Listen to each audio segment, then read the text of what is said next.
Rule 23. Look to your own faults.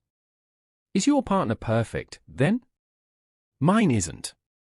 3. I bet yours has got lots of flaws. Do they snore? Are they really messy or neurotically tidy? Do they talk too much? Have a short temper? Are they a hopeless cook? Or is it really hard for them to get out of bed to go anywhere?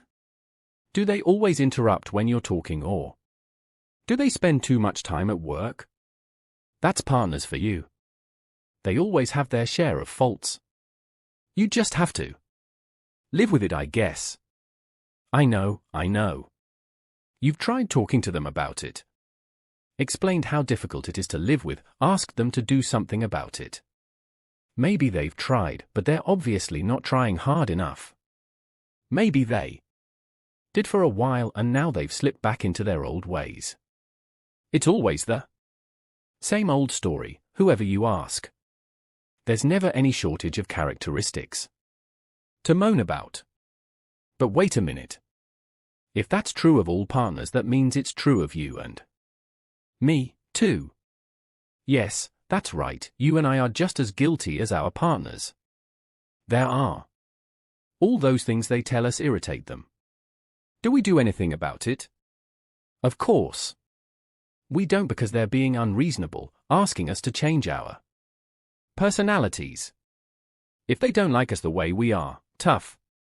They knew what we were like when they got themselves into this. Okay, but that has to work both ways. Either we have to accept them the way they are, or we have to do something about all our own faults, even if we don't personally consider them faults. Or better still, both. We need to set an example by being tolerant of their little quirks and foibles, and by addressing our own. It's not that there's necessarily anything wrong with us.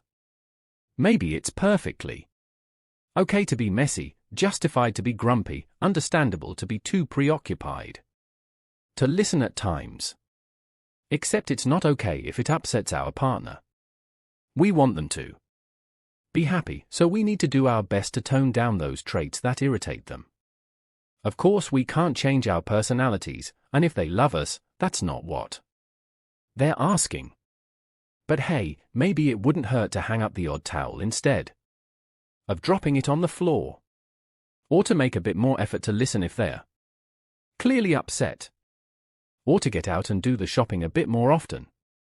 Or to bite our tongue occasionally. Our partners certainly aren't perfect, and neither are we. There's no need to put ourselves in their shoes because we're already in them.